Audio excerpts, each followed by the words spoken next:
My cruel brother and his vile wife made me pay for his party, then dumped me at the kids' table without a plate. I took back my gift and said something they'll never forget. My name is Jake, and I'm 27. I've always been the guy who gets called when things go wrong. You need money? Call Jake. Your car is broken? Jake will fix it. Stressed about a life decision? Ask Jake for advice. I never minded being the dependable one. I liked it. It felt good to be needed, to know I was helping out my family. But this was the point where it all went wrong. It all started when Matt, my older brother, turned 30. Matt and I were close growing up, but the older we got, the more distant we became. He married Lisa 2 years ago, and since then, things have felt different. I guess it was just the natural progression of things. He had a wife, his own life, and I was left to support him in every way possible. I didn't mind. I wasn't expecting anything in return. After all, we were family. This birthday party was supposed to be a nice way to celebrate Matt's big 30, so when he invited me, I agreed without hesitation. A few weeks before, Lisa sent me an invitation, and I didn't think much of it at the time. But as the day approached, I started getting uneasy. There were subtle things Matt had said, little offhand comments here and there, that made me realize how much I had been taken for granted. Jake, could you help me out with the party arrangements? You know how I am with planning these things, Matt had said a week before the dinner. I didn't think it was anything out of the ordinary. Sure, I said. I'll help out. What do you need? Well, if you could cover the catering deposit, that'd be great. I'll pay you back when I get paid, he'd replied as casually as if I'd asked to borrow a book. No problem, I thought. I transferred the money, and everything went ahead. But as the days wore on, I began to feel a gnawing sense of discomfort. It wasn't just the money, it was the way Matt acted, as if I was some kind of tool, someone to be used for favors. But I told myself, it's his birthday, just suck it up and enjoy the night. The day of the party arrived and I got dressed in a nice suit, picked up a high-end gift for Matt, a smartwatch I knew he'd been eyeing for months, and drove over to the venue. It was a beautiful restaurant, the kind that had dim lighting, polished wood floors, and chandeliers that made everything look more expensive than it actually was. I arrived early, hoping to settle in before things got too chaotic, but as I walked inside, I immediately noticed something off. The first thing that caught my attention was the seating arrangement. It was elaborate, tables arranged in a way that looked like a scene from a wedding, complete with name cards for everyone. There were multiple long tables, each beautifully set, but no one had arrived yet. I looked for my name card. It wasn't there. My stomach dropped. I checked again, scanning each table more carefully, trying to ignore the growing unease in my chest. But there was nothing. Panic started creeping in, and I tried to keep my face neutral. Maybe it was a mistake, maybe they just hadn't put it out yet. So I stood by the bar, waiting, hoping for someone to show up and explain it away. The room slowly began to fill with guests, friends of Matt and Lisa, distant relatives, and a few co-workers of theirs. Still, no one approached me. Then I saw Lisa. She was talking to a few people near the front, laughing and being the perfect hostess. Her smile never reached her eyes, and that uneasy feeling in my gut grew. I walked up to her, trying to keep my voice calm. Hey, Lisa, is there a mistake with the seating? I asked, trying to keep the tone light. She turned, her face lighting up at the sight of me. Oh, Jake, you're here. That's great, she said, a little too enthusiastically. Yeah, seating's a little tight. We had to make some adjustments. I smiled, though my insides were starting to churn. Yeah, but I don't see a place card for me. Her expression shifted for a moment, just a flicker, but it was enough for me to notice. She hesitated before speaking. Well, we were trying to prioritize the close family and the important guests, you know, she said, her voice taking on that syrupy sweet tone I was starting to despise. We made some changes at the last minute, but don't worry, I'm sure we'll find a seat for you. I nodded, trying to keep my cool. I wasn't going to make a scene, yet, but as I turned to look around, my eyes caught something I didn't expect. There, at the very front of the room, was Matt, sitting with Lisa and a few of their friends, laughing and enjoying himself. He was sitting with all the important guests, all of them in fancy suits and dresses, completely oblivious to the discomfort starting to bubble up inside me. I felt a sting in my chest. I was family. Why wasn't I sitting with them? I turned back to Lisa, feeling the anger rising now. Lisa, what do you mean by important guests? I'm his brother. Shouldn't I be sitting with the family? She blinked, clearly caught off guard by my directness. Oh, well, she said, her voice trailing off. We had to make some decisions. You know how these things go. We had to have a balance. I felt my hands start to shake. A balance? I repeated, my voice thick with frustration. So you couldn't find a place for me at the main table, but you've got room for all of Matt's co-workers and their plus ones. Lisa's smile faltered, but she quickly recovered. Jake, please don't take it personally. It's just a seating arrangement. You're still part of the evening. I couldn't take it anymore. This is ridiculous, I snapped, my voice louder now. A few heads turned in my direction. I've done everything for you two. I loaned Matt money when he needed it. I co-signed on your mortgage. I've done everything to help you two out. Lisa's eyes widened. Jake, calm down. It's not that big of a deal. I took a deep breath, trying to control my anger, but the words had already escaped, and I couldn't take them back. Yeah, you're right. It's not a big deal, just like I'm not a big deal, right? That's when Matt spoke up, his voice laced with annoyance. Jake, stop making a scene, he said, his tone cold. You're being dramatic. Just sit down and enjoy the party. This angered me. I'm being dramatic, I repeated, stepping closer to the table, now in full view of everyone. You know what's dramatic, Matt? Treating your own brother like an afterthought, like I'm some kind of charity case you can call whenever you need help, but you can't even make room for me at your birthday dinner. The room fell silent. Everyone was watching now. Matt and Lisa looked at each other, their faces turning a shade of red I'd never seen before, and that's when I knew I wasn't leaving until I got what I deserved. The tension in the room thickened like fog, and I could feel every single pair of eyes on me. I wasn't just angry anymore. I was hurt, and there was no turning back from it. Matt leaned back in his chair, looking at me like I had just ruined his entire evening.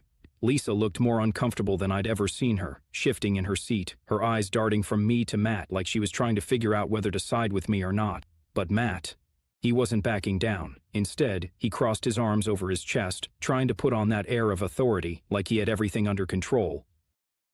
I could feel my hands tightening into fists at my sides.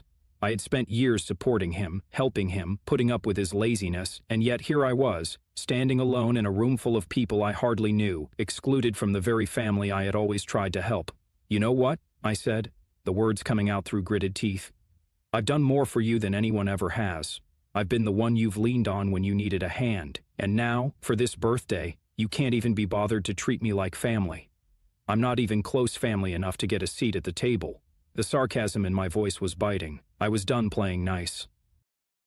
Lisa's face flushed with embarrassment, but it was Matt who spoke next, his voice low and sharp. Jake, you're acting like a child. Just sit down, okay? This is ridiculous. I didn't even blink. I'm not sitting down, not until I get the respect I deserve.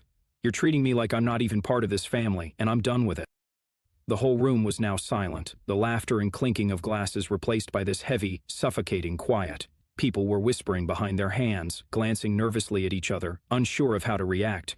I could see a few people trying to avoid eye contact, clearly uncomfortable with the scene I was causing. I didn't care. I wasn't doing this for them. I was doing it for me.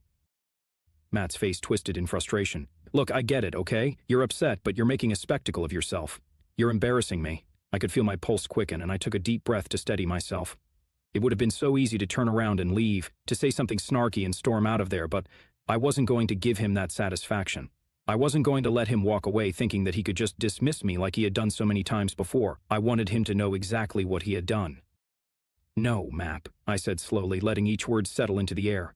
You're embarrassing yourself. You spent your whole life using me. I've been there for you through everything, and all I get is being shoved in the back of the room like an afterthought. I looked at him. Really looked at him. My brother, the person who for so long I thought I would always be there for no matter what. But as the words spilled out, I realized something. I didn't want to be the person who let people walk all over me. I've been your safety net for years, Matt, but you know what? I'm done. Lisa's mouth opened like she was about to say something, but I wasn't going to let her interrupt me. Not this time. You're selfish, Matt, I continued, my voice now cutting through the tension.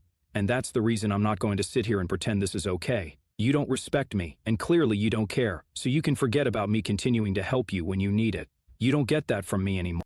His face went white, but it wasn't the kind of reaction I was hoping for. It was pure anger that flashed in his eyes. You're threatening me now? He said, his voice rising. I'm not threatening you, I shot back. I'm setting a boundary, and I'm done letting you walk all over me. There was a long pause, the kind of silence that was heavy with all the unspoken words we had never said to each other. It was like everything had come to a head in that moment. For a second, I thought maybe I had overdone it, maybe I had taken things too far. But as I looked around at the guests in the room, I realized I didn't care about their opinions. I didn't care about Matt's embarrassment. What mattered now was me. Matt finally broke the silence. You're making a huge mistake. His voice was low, more dangerous than before. I'm your brother. You think I need you? I didn't say anything, just looked him dead in the eye. He was trying to manipulate me, and it was pathetic. He had always leaned on me, always knew I'd be there, and now that I was finally standing up for myself, he couldn't handle it. Lisa's face was pale now, a mix of shock and discomfort. Matt, she said quietly, maybe you should just calm down. No, Lisa, let him speak. Let him get it all out. I cut her off. Because I'm done. No more favors, no more loans, no more doing your dirty work. You two want to treat me like I'm invisible? Fine, I'll just start acting like it. I could see it in Matt's eyes now, the fear, the realization that he had pushed me too far. The man who had always relied on me for everything was suddenly starting to see the consequences of taking me for granted. It felt good. It felt like a weight had been lifted from my shoulders. But the night wasn't over yet, and the real turning point was just around the corner. As the silence stretched on, I could feel the weight of the room pressing in on me. Everyone was waiting for someone to say something, but I didn't want to give them the satisfaction of seeing me back down. I wasn't backing off now, no matter what. I took a deep breath, glanced one last time at the faces of the people who had been so quick to judge me, and then my eyes landed on the small box I had carefully wrapped earlier that afternoon. It was nestled in my bag, and I had been holding on to it all evening like it was some sort of tether. A tether to a family that had never really treated me as part of it. But now, it felt more like a weight. I walked over to the table where Matt was sitting, his arms still crossed tightly over his chest, his face twisted with a mix of anger and confusion. He was avoiding eye contact, but I wasn't going to let him off the hook. I reached into my bag, pulling out the small, neatly wrapped gift I had spent hours picking out. A smartwatch, something I knew he had been eyeing for months. I had saved up for it for weeks, knowing how much he would appreciate the gesture. I wanted to show him that I cared, that I was there for him despite everything. But now, with everything that had happened, that gift suddenly felt like a joke. I held it up for him to see, and his eyes widened. I could tell that he wasn't expecting this. He thought maybe that I was just going to storm off in anger. But I wasn't giving him that, not anymore.